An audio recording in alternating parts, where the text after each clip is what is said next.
नमस्कार दोस्तों, एक बार पुनः आप सभी का हार्दिक स्वागत है आप सभी के अपने YouTube channel being a best teacher पे। आज की इस क्लास में हम गुरुग्राम यूनिवर्सिटी के लिए मोस्ट इम्पॉर्टेंट क्वेश्चंस करेंगे for BEd second year. Subject रहेगा जेंडर, स्कूल एंड सोसाइटी, जो आपका लास्ट एग्जाम है, ठीक है। क्योंकि इसके अलावा भी देखो पेपर 5B भी होता है, बट उसका एग्ज़ाम इस बार पहले ही हो चुका है तो ये लास्ट एग्ज़ाम जो है आपका रहेगा। तो आज हम लास्ट सब्जेक्ट के मोस्ट इम्पॉर्टेंट क्वेश्चंस डिस्कस कर रहे हैं and as usual 100% guaranteed important question से रहेंगे। साथ में मैं आपको बता दूं, आंसर्स का पीडीएफ भी हम आपको प्रोवाइड कराते हैं, इंग्लिश हिंदी दोनों मीडियम में। And PDF will cost you 125 rupees पर सब्जेक्ट। पेड पीडीएफ ये रहता है आंसर्स वाला। Question is always free. सिर्फ अगर आंसर्स के पीडीएफ की रिक्वायरमेंट है तो आप जो है वीडियो के डिस्क्रिप्शन बॉक्स में लिंक है, वहाँ से ले सकते हैं, या व्हाट्सएप से जुड़ के भी हमसे ले सकते हैं। बाकी इस सब्जेक्ट की क्लासेस चाहिए तो वो भी आपको मिल जाएंगी हमारी मोबाइल ऐप से। So let us start. First question is what is gender stereotyping? Also discuss equity and equality in relation with caste, class, religion, ethnicity and disability. यानी कि लिंग रूढ़िवादिता क्या है, जाति, वर्ग, धर्म, जातीयता और विकलांगता के संबंध में समता और समानता पर चर्चा करें।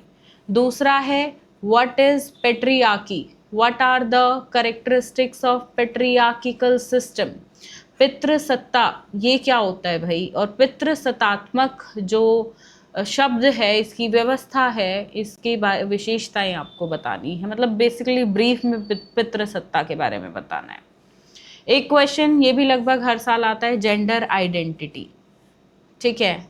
इसका रोल बताओ फैमिली एंड स्कूल में क्या है, और जेंडर सोशलाइजेशन में बच्चे के, तो वही है gender identity. Pink colour girls का, ब्लू बॉयज़ का, वही है लिंग पहचान जो सोसाइटी बनाती है, ठीक है। तो बच्चे के लैंगिक समाजीकरण में परिवार और स्कूल की भूमिका पर चर्चा करें। चौथा प्रश्न ये डिवाइड हो रखा है 16 मार्क्स का क्वेश्चन। पहला पार्ट है define gender bias and gender stereotyping by giving suitable examples. उपयुक्त उदाहरण देकर लिंग पूर्वाग्रह और लिंग रूढ़िवादिता को परिभाषित करें। दूसरा है discuss the role of teacher as an agent of change, यानी कि परिवर्तन के एजेंट के रूप में शिक्षक की भूमिका पर चर्चा करें। पांचवा प्रश्न है throw some light on the historical background of gender issues and also discuss about some social reform movement which shows gender biasness. लैंगिक मुद्दों की ऐतिहासिक पृष्ठभूमि पर कुछ प्रकाश डालें और कुछ सामाजिक सुधार आंदोलनों के बारे में भी चर्चा करें, और लैंगिक पूर्वाग्रह दर्शाते हैं, ठीक है। अगला क्वेश्चन पेरेंटिंग स्टाइल से है। 4 तरह की पेरेंटिंग स्टाइल्स होती है, तो उन्हीं को डिस्क्राइब करना है और उनका इम्पैक्ट क्या होता है वो आपको बताना है। पालन पोषण शैली से क्या तात्पर्य है आपका, और परिवार पर विभिन्न शैलियों और प्रभाव का वर्णन करें। 7वां प्रश्न है सोशलाइजेशन क्या है। Socialization, discuss the socialization function of neighbourhood, extended family, religious group. काफ़ी बार प्रीवियस ईयर में आया है। तो how socialization practice in family helpful in the upliftment of the society. समाजीकरण से आप क्या समझते हैं। पड़ोस, विस्तारित परिवार और धार्मिक समूह में इनके समाजीकरण कार्य पर चर्चा करें। परिवार में समाजीकरण की प्रथाएं समाज के उत्थान में किस प्रकार सहायक होती हैं, यह आपको साथ में बताना है। 8वां प्रश्न explain the relationship between school and society and how does the school help in inculcating national and secular values in the child. School और समाज के बीच संबंध स्पष्ट करें। स्कूल बच्चे में राष्ट्रीय और धर्मनिरपेक्ष मूल्यों को विकसित करने में कैसे मददगार है, यह आपको बताना है। 9वां प्रश्न है interface between home, community and school. घर, समुदाय और स्कूल के बीच इंटरफेस को विस्तार से समझाइए। 10वां प्रश्न ये कम आता है बट इम्पॉर्टेंट है। Transmission of parental expectations and values, अगर चाहो ज़्यादा लग रहा हो तो इसे स्किप कर देना। इसके अलावा 11th क्वेश्चन है फिर माता पिता की अपेक्षाएं और मूल्यों के संचरण पर एक विस्तृत नोट लिखिए, 10वां हो गया। 11वां प्रश्न, describe the complementary nature of school and community, how do school and community affect each other. विद्यालय और समुदाय की पूरक प्रकृति का वर्णन करें। समुदाय और स्कूल एक दूसरे को कैसे प्रभावित करते हैं यह आपको बताना है।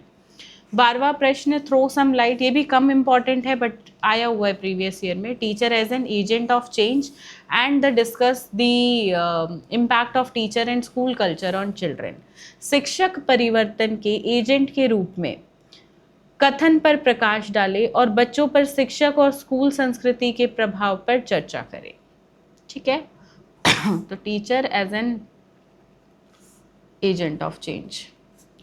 Discuss the role of schooling in valuing secular and humanistic values in the students.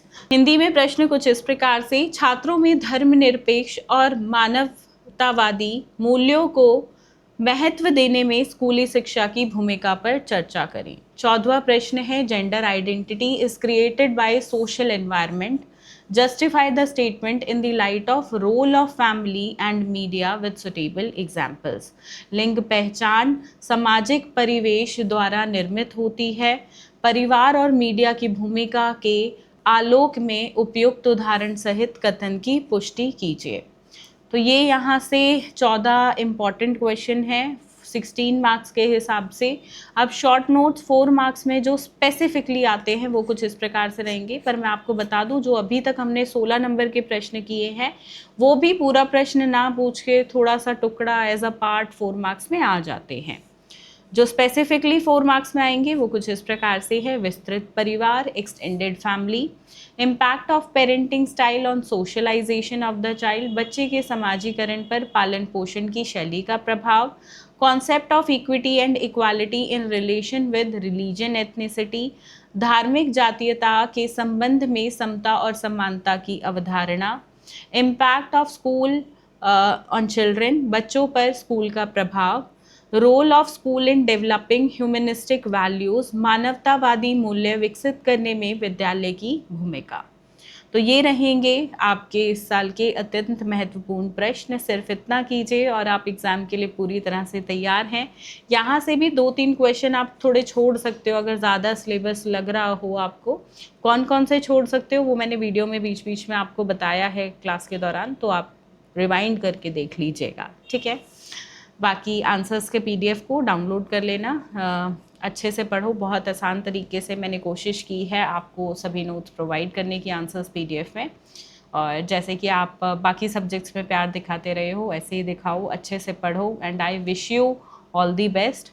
जब रिज़ल्ट आए तो याद करना मत भूलिएगा, बताइएगा कि आपके लिए कैसा रहा सफ़र हमारे साथ, कितनी % आपकी बनी, कितना इन इम्पॉर्टेंट क्वेश्चंस ने हेल्प किया।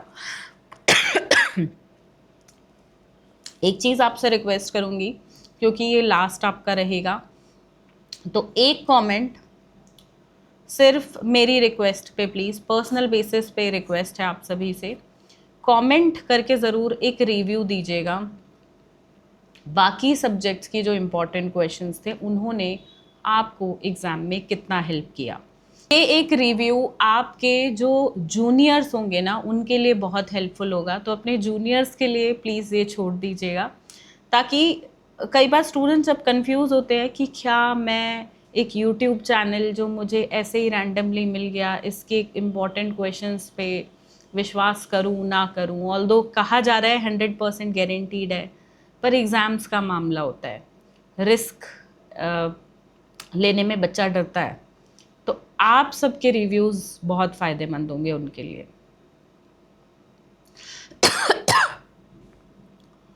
सो यही रिक्वेस्ट रहेगी, बाकी मिलते हैं नेक्स्ट क्लास में। धन्यवाद, जय हिंद।